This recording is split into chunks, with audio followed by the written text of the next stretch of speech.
giật lớn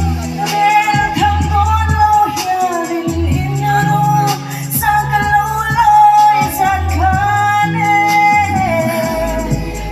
tuần hơn yêu thì ôm xì lâu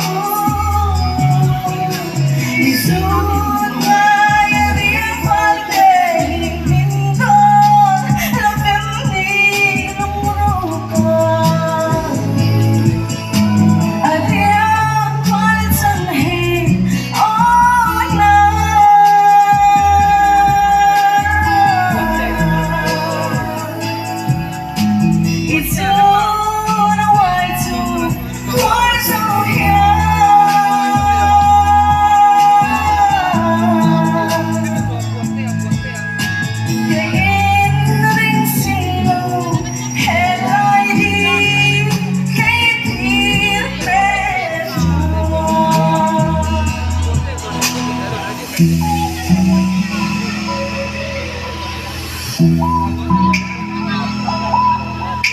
giật lớn